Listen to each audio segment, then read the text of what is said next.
मैं 26 साल की हूँ।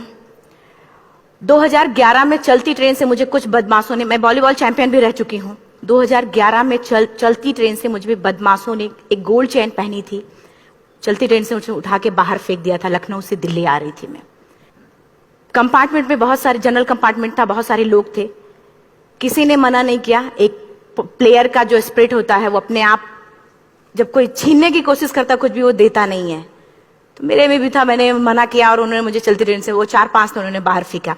दुर्भाग्य ये था कि उसी समय दूसरी ट्रैक से ट्रेन आई और मैं उस ट्रेन में टकराई, फिर नीचे गिरी, दोनों ट्रेनें निकल गईं।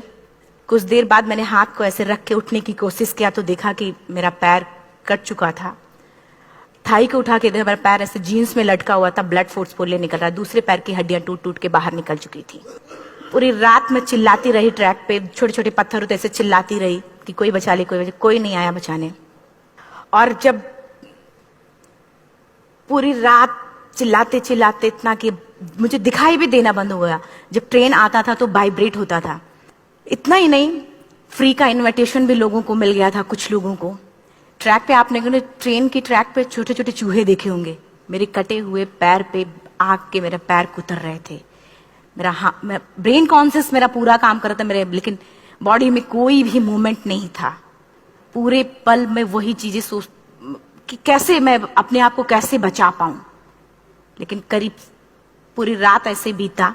सुबह गांव वालों ने मुझे बरेली डिस्ट्रिक्ट हॉस्पिटल यूपी में है, वहां पे हुआ था ये। सुबह गांव वालों ने मुझे उठाया, डिस्ट्रिक्ट हॉस्पिटल ले जाके रखा। तो फार्मासिस्ट, डॉक्टर, सीएम, जितने लोग थे आपस में बातें कर रहे, अरे हमारे पास तो एनेस्थीसिया नहीं है, ब्लड नहीं है, इसका इलाज शुरू करें तो हम कैसे करें। मुझे भी नहीं दिखाई तो नहीं, लेकिन मेरा सुनाई दे रहा था सब कुछ वहां पे। कहां से हिम्मत आई मुझ में, मुझे भी नहीं पता। मैंने बोला वहां पे कि सर जब मेरा पूरा पैर कटा, तब मैंने इतनी देर रेलवे ट्रैक पे थी, मैं उस चीज को बर्दाश्त किया, तो अभी तो आप मेरे अच्छे के लिए मेरे पैर काटेंगे। शायद आपको यकीन नहीं होगा, या फिर कभी आप लोगों ने ये चीज नहीं देखी, कोई डॉक्टर या फार्मासिस्ट अपना ब्लड दे के किसी पेशेंट को बचाया। मेरी इस बात को सुनने के बाद वहां के डॉक्टर और फार्मासिस्ट दोनों ने एक एक यूनिट ब्लड दिया और मेरे पैर को बिना एनेस्थीसिया अलग कर दिया गया। आज भी मैं उस दर्द को महसूस करती हूँ। जब भी मैं जब बोलती हूँ तब मैं वो चीजें महसूस करती हूँ। उसके बाद जब बात मीडिया में आई, लोगों को पता चला कि रिमा नेशनल प्लेयर है, KGMC king George medical college Lucknow में एडमिट करा, लखनऊ से फिर sport minister, AIIMS trauma centre Delhi. तब तक सब ठीक ठाक चल रहा था, प्लेयर होने की वजह से अच्छा ट्रीटमेंट मिलना शुरू हुआ। करीब 4 महीने मैं एम्स में रही। एम्स में रहने के बाद जब मैं थोड़ा ठीक हुई, करीब 25 दिन बाद जब ठीक हुई, न्यूज़पेपर में गोल गोल लिख के आ रहे कि अरुणिमा के पास टिकट नहीं था, अरुणिमा ट्रेन से कूद गई। उसका खंडन किया घर वालों ने, फिर बोला कि अरुणिमा सुसाइड करने गई थी। जिस लड़की का शरीर का एक अंग कट चुका, पूरी जिंदगी का पता नहीं, व्हील चेयर है, बैसाखी, या पता, यहां तक कि मेरे स्पाइन में 3 फ्रैक्चर था, मुझे यह भी नहीं पता था कि मैं बेड से उठ भी पाऊंगी कि नहीं। अंदाजा लगाया जा सकता, सिर्फ अंदाजा लगाया जा सकता है कि उसकी दिलो दिमाग पे क्या चल रहा होगा, उस परिवार की क्या स्थिति रही होगी, जब जिस परिवार की एक यंग एज लड़की का इस तरीके का सिचुएशन हुआ हो। फिर भी कहते हैं कि जहां चाह होती वहां राह मिली जाती है। एम्स के हॉस्पिटल के बेड पे मैंने डिसाइड किया, क्योंकि अपनी बातें हम चिल्ला चिल्ला के करे, वो सिस्टम की इतनी हाई लेवल की बातें हो रही थी कि हम एक मध्यम वर्गीय फैमिली से थे, हम अपनी बातें चिल्ला चिल्ला के कह रहे थे, लेकिन कोई नहीं सुन रहा था। लेकिन कहते हैं मैंने अपने दिल, दिमाग, अंतरात्मा से ये चीज सोच लिया कि ठीक है, आज आपका दिन है, जितना चाहो बोल लो, एक दिन तो मेरा दिन आने वाला, मैं प्रूफ कर दूंगी कि मैं क्या हूं, मैं क्या थी, ये मैं प्रूफ कर दूंगी। हॉस्पिटल के बेड पे डिसाइड किया वॉलीबॉल लाइफ का सबसे टफ गेम करना है, तब मैंने माउंटेनिंग चुना। जब मैंने माउंटेनिंग कहने और करने में बहुत फर्क होता है। जब मैंने माउंटेनिंग की बात सोची और लोगों के सामने, सबसे बड़ी चीज थी सही गाइडेंस में ट्रेनिंग लेना, दूसरा स्पॉन्सरशिप। इतना बड़ा एक साथ तो मैंने 40 से 50 लाख मैंने वाकई में कभी नहीं देखे थे पहले। मेरे लिए बहुत बड़ी चीज थी वो इकट्ठा कर पाना।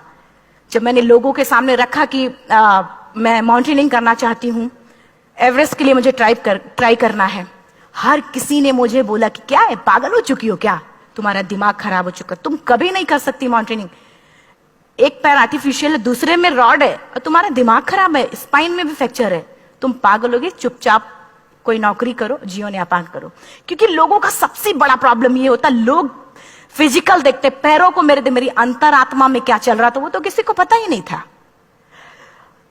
मुझे लगता है कि आज यहाँ पे मैं भी सुबह से देख रही हूँ, इतने अच्छी अच्छी चीजें मैंने सीखी यहाँ पे। बहुत बड़े बड़े स्पीकर को शायद आप लोगों ने भी सुना, आज मैं भी आपको यहाँ पे कि चाहे जितना मोटिवेट करूं, चाहे जितना चीजें मैं बताऊं, लेकिन मुझे लगता है सबसे बड़ा मोटिवेटर कौन होता? आप खुद। जिस दिन किसी भी लक्ष्य के प्रति आपकी अंतरात्मा जाग गई, आपको कोई नहीं रोक सकता उस लक्ष्य को पाने में। ये मैं किताब से बातें नहीं बोल रही हूं, ये मैं एक एक पल मैंने मैं कोई भी किताब की बातें नहीं, एक एक पल आज जो मेरा 26 साल का एक्सपीरियंस है वो मैं बता रही हूं सिर्फ आपको। उसके बाद किसी तरीके से मैनेज किया मैंने। भाई साहब, मेरा परिवार मेरा बैकबोन था। परिवार ने मुझे, भाई साहब ने मुझे कहा कि मैडम बछेंद्री पाल जिन्होंने 1984 में एवरेस्ट समिट किया, उनसे मिलते हैं, वो जरूर कुछ ना कुछ करेंगे। हॉस्पिटल से निकलने के बाद मेरे राइट लेग में स्टिचेस लगी थी। मैंने डायरेक्टली घर जाने की बजाय, जब लोग ये सोचते हैं कि मुझे अपना जीवन यापन कैसे करना है, जब लोग ये सोचते हैं कि मुझे अपनी जिंदगी के, मेरे दिमाग में सिर्फ 2 चीजें चल रही थी, मुझे इनका जवाब कैसे देना है और एवरेस्ट समिट कैसे करना है।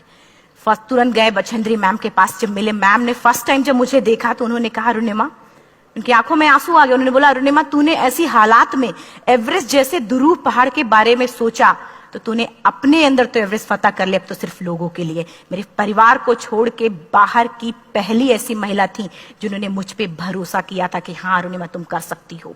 मेरे लिए वही बहुत बड़ी चीज थी। प्लानिंग भी कर ली, मैम भी मिल गई, सब हो गया। लेकिन जब उतरते हैं फील्ड में तब पता चलता कि हम क्या हैं। रोड हेड से मैं पहुंच गई। मैडम ने कहा कि ठीक है, तुम्हारे कहने, तुम्हारे सोचने से कुछ नहीं होगा, अरुणिमा, प्रूफ करो कि कर सकती हो। मैंने कहा बस एक मौका चाहिए मुझे। वाकई में जब मैं माउंटेन में पहुंची, रोड हेड से बेस कैंप लोगों को 2 मिनट लगता था, मुझे 3-3 घंटे लगते थे, क्योंकि मेरे राइट लेग की हड्डियां भी नहीं जुड़ी थी। लेफ्ट मेरा आर्टिफिशियल लग चुका था, लेकिन स्टंप एकदम रेड, उसका मतलब घाव एकदम नए थे। मैं अगर पैर रखती थी तो मेरे पैर से जोर से अगर दबा देती थी तो पैर से मेरे ब्लड आने लगता था। सारे लोग नॉर्मल थे वहां पे। हर कोई ये बोलता कि एक पीक के लिए जाते थे तो हर कोई मुझे ये बोलता कि अरुणिमा, तुम धीरे धीरे आओ। मेरे दिमाग में हर बार यही बात चलती थी कि क्या है, मैंने एवरेस्ट का प्लान किया, मैं इनके बराबर भी नहीं चल पा रही हूं। खुद से संकल्प लिया कि कोई बात नहीं, एक दिन ऐसा आएगा कि मैं इनसे पहले जाऊंगी। और आपको शायद यकीन ना हो, आने वाले 8 महीने बाद पूरा का पूरा वेट उठा के बेस कैंप से साथ निकलते और टॉप पे पहले पहुंचते। ऐसे करके देखते थे कि अरे ये लोग तो पीछे। खुशी होती थी। उससे भी ज्यादा मुझे खुशी तब होना शुरू हुआ जब वो सारे लोग आके मुझसे ये पूछते, मैडम खाते क्या हो, बता दो, पैर नहीं है फिर भी कैसे चलते हो। उसके बाद पूरा मुझे स्पॉन्सरशिप मिला।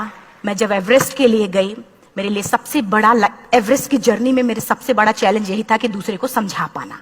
मैं नहीं समझा पाती कि भाई मैं कर सकती हूँ।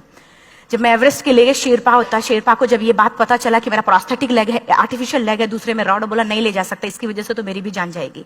मैडम ने, हमने सबने कन्विंस किया किसी तरीके से। मन वाकई में जो टीवी में हम और उसमें फोटोज में देखते हैं, ब्लू और ग्रीन आइस, हिला देने वाला होता। जितना सुंदर दिखता उतना ही हिला देने वाला होता। जब मैं, हमारे ग्रुप में 6 लोग थे, रॉकी एरिया तक मैं सबसे पहले थी, लेकिन जैसे ही मैं ग्रीन और ब्लू आइस में गई, मेरा आर्टिफिशियल लेग स्लिप कर जाता था। फ्रंट पॉइंटिंग से, जब मैं फ्रंट क्रैम्पोन से फ्रंट पॉइंटिंग मारती थी, लेफ्ट से पेन होता था तब भी करते, लेकिन आर्टिफिशियल जैसे फ्रंट पॉइंटिंग मूव हो जाता, मेरा पैर ही मूव हो जाता था। शेरपा मुझे बोला नहीं हो सकता अरुणिमा, जबरदस्ती मत करो। मैंने कहा कुछ नहीं, ये मेरा पैर है, मैं जानती हूं कैसे चलेगा। फाइनली 1, 2 बार, 3 बार करने, 4 बार, 5 बार होल हो जाता था। आइस थोड़ा टूट के निकलता था तो मैं वहां पैर रख के जाती थी। कैंप 3 तक ठीक था, प्रॉपर एक्लेमेटाइज किया अपने आप। कैंप 3 तक जनरली गए। बात जब कैंप 3 के ऊपर की होती है, साउथ कोल समिट, अच्छे माउंटेनियर, अच्छे दिलेर के हौसले धरे के धरे तब रह जाते हैं जब अपनी आंखों के सामने किसी को मरता देखता है, और दिमाग में बात, जब जिसको डिसीजन मेकिंग, और जब दिमाग में बातें जब ये आने लगती हैं कि अरे जिस चीज के लिए हम जा रहे हैं उसी चीज के लिए आदमी मर रहा है, इसी चीज के लोग लिए मर चुके हैं। रात में क्लाइंबिंग, ज्यादा से ज्यादा माउंटेनिंग रात में की जाती है क्योंकि वेदर शांत होता है। जब मैं रात में निकली साउथ कोल से, कैंप 4 से, मेरी हेडलाइट जिधर ही हेडलाइट जा रही थी उधर ही डेड बॉडीज मुझे नजर आ रही थी। मेरे रोंगटे खड़े हो रहे थे, मुझे समझ में नहीं आ रहा था कि मैं करूं तो क्या करूं। इतना ही नहीं, मैं जिस रोप में थी उसी रोप में जब मैं आगे जा रही हूं और एक बांग्लादेशी, उनका हाथ हल्का हल्का ऐसे हिल रहा, मुंह से आवाज आ रही थी। मैं एक्सप्लेन नहीं कर सकती मुझे कितना डर लग रहा था। बार बार ये बार बार मन में आती, इसका ऑक्सीजन खत्म हुआ है, ये मर चुका है लास्ट सिचुएशन में, और हम कुछ नहीं कर पा रहे हैं, क्या करें। उसके बाद मैंने 10 से 15 मिनट सिर्फ मैं वहां खड़ी रही। मैंने सिर्फ इतना बोला कि अगर आप सभी में से सभी ने एवरेस्ट सबमिट कर लिया तब तो ठीक है, अगर नहीं सबमिट किया है मैं सबके लिए एवरेस्ट सबमिट करूंगी और जिंदा वापस जाऊंगी। क्योंकि जैसा हम सोचते हैं हमारी बॉडी उसी तरीके से जनरेट करना शुरू करती है। मैंने डेड बॉडी, क्योंकि जा ही नहीं सकते थे किनारे से, उसी रोप में वो एंकर है, डेड बॉडी को लांगी और लांग के जाना शुरू किया। हिलेरी स्टेप साउथ समिट के करीब जब मैं खुद पहुंची, मेरे शेरपा ने एक जोर से झटका मुझे दिया कि अरुणिमा वापस चलो, तुम्हारा ऑक्सीजन खत्म हो रहा है। हिलेरी स्टेप के बाद एवरेस्ट समिट है, थोड़ा चलने के बाद एवरेस्ट समिट है। अगर कोई आपसे ये बोले, आप अपने टारगेट के इतने करीब हो, अगर कोई आपसे ये बोले कि अरुणिमा वापस चलो, कैसा लगता है। मैंने भी यही बोला, सर क्या बोल रहे हो आप, मैं नहीं जाऊंगी वापस। बोला अरुणिमा जिंदगी रही, दोबारा ट्राई करना और एवरेस्ट समिट हो जाएगा दोबारा तुम्हारा। मैंने कहा नहीं, ये आप जिंदगी में गोल्ड चांस बार बार नहीं आते, लाइफ में कभी कभी आता है, ये आपके ऊपर आता, आप उसको पकड़ के रखते हो या फिर छोड़ देते हो। मैं अपना गोल्ड चांस कभी नहीं, क्योंकि मैं जानती थी मुझे स्पॉन्सरशिप बहुत मुश्किल से मिला, एक बार अगर मैं छोड़ देती दोबारा मुझे कभी नहीं मिलता। मैं बहुत अच्छी तरीके से जानती थी। मेरा फाइनली मुझे बछेंद्री मैम ने भी एक बार बात समझाई थी, मेरी माँ ने मुझे एक बात बताया था कि लाइफ में कभी कभी सिचुएशन ऐसी आती है जब सिर्फ आप अकेले होते हो, डिसीजन सिर्फ आपको लेना होता है। जहां पे भी होना, खड़े होकर हल्का सा पीछे मुड़कर देखना और यह सोचना कि आप एक एक कदम चल के यहां तक पहुंचे हो, सिर्फ अपना एक कदम आगे बढ़ाना, तुम देखना कुछ देर बाद तुम टॉप पे होगी। मेरे दिमाग में उनकी बातें वीडियो की तरह चल रही थी और सिर्फ एवरेस्ट का टॉप चल रहा था। मैंने शेरपा को पहले कन्विंस करने की कोशिश की कि भाई चल, कुछ नहीं होगा भाई चल। फाइनली जब वो नहीं माना, मैंने एक कदम आगे बढ़ाया, डिसीजन लिया कि नहीं जाना ही जाना है। आगे बढ़े, करीब 1 से 1.5 घंटे बाद मैं टॉप पे थी। और इतना ही नहीं, आज भी मैं जितनी बार बोलती हूं उतनी बार मैं महसूस करती, अब मेरे रोंगटे खड़े हो जाते हैं, मेरा दोनों हाथ ऊपर करके जोर जोर चिल्लाने का मन कर रहा, इतनी जोर से चिल्लाऊं कि सबको बता दूं कि आज मैं टॉप ऑफ द वर्ल्ड पे हूं। उन लोगों को बता दूं जो लोग ये सोचते हैं, लड़की, दूसरे विकलांग, तीसरे मिडिल क्लास में, जो लोग एक बार हार के फिर दोबारा लड़ना नहीं चाहते, जो लोग हारने के बाद सोचते हैं कि हम दोबारा कुछ कर नहीं सकते, उन लोगों को मैं चिल्ला चिल्ला के टॉप से बताना चाहती थी कि नहीं, आप सब कुछ कर सकते हो, सिर्फ एक सोच की विकलांगता, हैंडीकैप आदमी यहां से होता है, यहां से नहीं। अगर यहां से जो आदमी विकलांग है तो नॉर्मल आदमी भी विकलांग है, जो अगर यहां से विकलांग है। चिल्ला चिल्ला के मैं बताना चाहती थी। मैंने शेरपा से कहा कि आप एक फोटो खींच लो, क्योंकि सारे लोग फोटो, अपना नेशनल फ्लैग का जो वैल्यू होती है ना, वो जब हम कहीं बाहर होते हैं तो पता चलता है। मुझे भी बहुत खुशी हो रही थी, फ्लैग को हग किया और बोला फोटो खींचो। बोला पागल हो गई है, तेरा ऑक्सीजन कभी भी खत्म हो जाएगा, नीचे चल। नहीं, फोटो खींच लो। फोटो खींचा उसने। वो तो अगली बार इतना तेज गुस्सा हुआ, मैंने उसको बोला कि भाई वीडियो भी बना ले। 8848 की हाइट पे ऑक्सीजन खत्म हो रहा है, आज हम भी हंस रहे हैं आप लोगों के साथ क्योंकि यहां पूरा ऑक्सीजन है।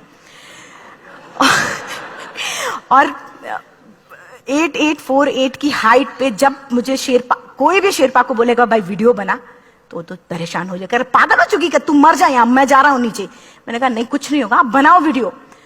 किसी तरीके से मन में 4-5 पेयर बैटरी रख के लेके गई कि डिस्पोजल कैमरा, एक अलग कैमरा की, मतलब एक नहीं काम करेगा तो दूसरा करेगा, प्रॉपर प्लानिंग से। शायद आप लोग भी सोचो कि वाकई में लड़की को इतना बड़ा रिस्क लेने की क्या जरूरत थी, कि जिंदगी कभी भी जा सकती थी इसकी। लेकिन मैंने वो रिस्क लिया क्यों? क्योंकि मैं चाहती थी, कहीं ना कहीं से मेरे भी दिमाग में ये बात आ चुका था कि मैं जिंदा वापस ना जाऊं। मैं चाहती थी कि अगर मैं जिंदा ना जाऊं तो ये वीडियो मेरे इंडिया, शेरपा से मैंने यही बात बोली, ये वीडियो अगर मैं जिंदा नहीं जाती, ये वीडियो मेरे इंडिया पहुंचा देना, मेरे यूथ तक चला जाएगा। क्योंकि मैं चाहती थी कि 11 अप्रैल 2011 को मेरा एक्सीडेंट हुआ, 21 मई 2013 10:55 पे मैं टॉप ऑफ द वर्ल्ड पे थी। ऑलमोस्ट 1 से 2 साल के अंदर कैसे कैसे? यहां से मैंने ये चीज, मैंने कभी भी कामयाब होने के, मेरी वो जिंदगी बन चुकी थी, मेरा जुनून बन चुका था, मेरा पैशन मेरा जिद बन चुका था। वो मेरा सोते उठते बैठते सिर्फ मुझे एवरेस्ट दिखाई जाए। और मुझे लगता है किसी को भी अगर अपना लक्ष्य पाना है, यहां से अगर वो पागलपन जब तक नहीं आएगा तब तक नहीं होगा। वो फाइनली उसने वीडियो बनाया। आप बोल रहे फटाफट अरुणिमा नीचे भागो। जब मैं टॉप पे थी तो कुछ लोग और भी थे, लेकिन 10:55 पे मैंने एवरेस्ट समिट, 11 बजे के बाद अगर कोई अटेम्प्ट करने की कोशिश करता है उसको सुसाइड अटेम्प्ट बोलते हैं। जैसे ही मैं नीचे चलना शुरू की, मैंने कहा भाई हाँ चल नीचे चलते हैं। ज्यादा से ज्यादा मौतें नीचे आते वक्त होती हैं एवरेस्ट पे। जब मैं नीचे आ रही हूं, थोड़ा दूर ही मैं नीचे चली थी, मेरा ऑक्सीजन पूरी तरीके से खत्म।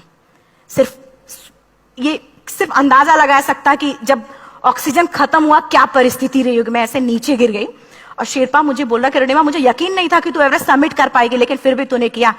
मैं चाहता हूं कि अरुणिमा जिंदा चल, तू वापस उठ, खड़ी हो।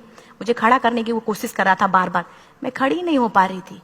वाकई में दम ही नहीं था। लेकिन फिर भी कहते हैं कि जैसे हमारे नियम होते हैं वैसे ऊपर वाले के भी नियम हैं। उसकी लिस्ट में जब मेरा नाम नहीं है तो वो मुझे नहीं ले जा सकता। अगर दूसरी चीज, मेरा कॉन्सेप्ट एकदम क्लियर हो चुका था। जब रेलवे ट्रैक पे मैं थी, रेलवे ट्रैक पे 7 घंटे में पड़ी थी, 49 ट्रेन अप डाउन हुई थी, तो मेरा कॉन्सेप्ट एकदम क्लियर हो चुका था। इसका मतलब है कि ऊपर वाले ने अगर मुझे कुछ बचाया है तो कुछ ना कुछ इतिहास रचने के लिए बचाया है। मैंने पॉजिटिव तरीके से सोचा। और उसी समय एक ब्रिटिश क्लाइंबर नीचे से ऊपर आ रहा था और उसके पास 2 ऑक्सीजन, तो उसने एक को वहीं फेंका और दूसरे को लेके नीचे जाना शुरू किया क्योंकि वेदर खराब था। मेरा शेरपा मुझे एंकर किया और जाने लगा नीचे, और वो फटाफट उसको लेके आए, मुझे लगाया। उसने बोला अरुणिमा तू बहुत लकी है कि तुझे यहां पे ऑक्सीजन मिला है। वाकई में ऊपर वाला भी चाहता है कि तू जिंदा रहे। वो मुझे बार बार लकी लकी बोल रहा था। शायद आप लोग में से भी कोई होगा कि जो लक और भाग्य जैसी चीजों पे यकीन करता हो, या पता नहीं भी।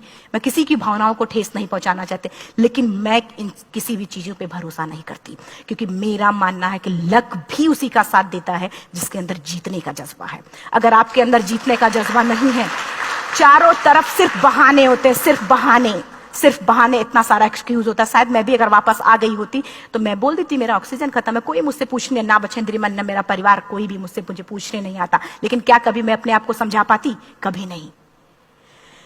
फाइनली जो भी था, लक भाग्य किस्मत में नीचे आ रही थी, बहुत खुश थी। माउंटेन, डेड बॉडीज, मेरा शेरपा, ये लोग थे। मैं किसी से शेयर भी नहीं कर पा रही थी कि अरे मैंने एवरेस्ट सबमिट किया, किसी से शेयर भी नहीं कर पा रहे थे। फटाफट मैंने नीचे हील मार मार के, हमारे से हील मार मार के नीचे आ रहे थे। एकाएक मेरा प्रोस्थेटिक लेग, पूरा का पूरा लेग ही निकल गया। -60 डिग्री तक टेम्परेचर डाउन हो जाता है एवरेस्ट पे। मेरा हाथ वगैरह ये सब ऐसे मूवमेंट, ऐसे मुड़ नहीं रहा था, ब्लड निकलने लगा था, ये सब यहाँ थे। मुझे शेरपा से मैं बोल रही हूँ कि ऑलरेडी मेरा पैर कटा हुआ है, अगर दिमाग में ये बात है कि मेरा हाथ भी काटना पड़ेगा, कैसा लगेगा मेरा दिमाग। क्योंकि ये ऐसा मूवमेंट, रेड 3 स्टेज होती हैं। रेड मेरा हो चुका था, रेड, ब्लैक, ब्लू, ब्लैक हो तो काटना पड़ेगा। तो बार बार मैं बोल रही हूँ शेरपा से कि भाई हाथ मेरा कुछ हो रहा है, इसमें मूवमेंट नहीं हो रहा है, यहाँ सबसे ब्लड हो रहा है। बोला अरुणिमा कुछ नहीं, जितना नीचे जाएंगे उतना अच्छा होगा। प्रोस्थेटिक लेग मेरा निकल चुका है, मैं रुकी हूँ, मेरा ऑक्सीजन चल रहा, बड़े मुश्किल से लक भाग्य किस्मत जो भी था मुझे मिला था। शेरपा मेरे आगे है, लास्ट मोमेंट तक वो मुझे बोलेगा, अगर वो मैं नहीं चलती वो मुझे छोड़ के चला जाए। गलती उसकी भी नहीं होती, क्योंकि वो क्या करे, क्लाइंबर की वजह से या तो अपनी जान वो भी दी, गलती उसकी भी नहीं है। लास्ट में मेरी आंखों से आंसू निकलने लगा। मैंने सोचा क्या करूं अब, रोने अपने आप आंसू ने कहीं ना कहीं से आ ही जाता है। दूसरे पल मुझे समझ में आ गया कि रोने धोने से कुछ नहीं होगा। मैंने आंसू को पोंछा और रोप, जो मेरी रोप थी, रोप को पकड़ा, दूसरे हाथ से आर्टिफिशियल लेग को, पैर को घसीट घसीट के चलना शुरू हो गया, क्योंकि मेरे पास यही था। ये तो दूसरा था, गिव अप कर दो ही चीज थी। पैर को घसीट घसीट चलना शुरू हुआ। कुछ दूर नीचे चलने के आने के बाद रॉक था, उसमें घुसे, पैर को खोला, सही किया, फिर नीचे चलना। Camp 4 to summit to camp 4 3500 feet है, और इसमें टोटल जनरली लोग 16 से 17 घंटे में सबमिट कर लेते हैं। मुझे टोटल 28 घंटे लगे थे। हर माउंटेनियर, चाहे बाहर का या फिर इंडिया का, हर किसी ने ये मान लिया था कि अरुणिमा जिंदा वापस नहीं आएंगी। हर किसी ने ये चीज मान लिया था। लेकिन मुझे लगता, जब मैं वापस साउथ पोल पहुंची, जब मैं टेंट का जिप खोला, मैंने हर किसी ने कहा कि अरे तू यहाँ है, हम तो सब सोच लिए थे तू चली गई। हर किसी ने ये बोला था। फिर सब खुशी मना रहे थे हम सब। देखिए, ये सब बताने का मेरा सिर्फ एक मकसद था कि सब कुछ हम में है, हम जैसा चाहें वैसा कर सकते हैं। ऑलरेडी टाइम हो चुका है। मैं एक चार लाइन की पंक्ति सिर्फ बोलूंगी। मैं एक्चुअली मेरा एम है कि मैं वर्ल्ड के जो कॉन्टिनेंट है, कॉन्टिनेंट के हाईएस्ट पीक समिट करूं। एशिया का एवरेस्ट हो चुका है, अफ्रीका के किलिमंजारो हो चुका है, यूरोप का एल्ब्रूस हो चुका है। 23 नवंबर को मैं जा रही हूँ ऑस्ट्रेलिया हाईएस्ट पीक के लिए। बस आप लोगों की गुड विशेस चाहिए। और 4 लाइन, अभी तो इस बाज की असली उड़ान बाकी है, अभी तो इस बाज की असली उड़ान बाकी है, अभी तो इस परिंदे का इम्तिहान बाकी है, अभी अभी मैंने लांघा है समुद्रों को, अभी तो पूरा आसमान बाकी है। Thank you so much, thank you.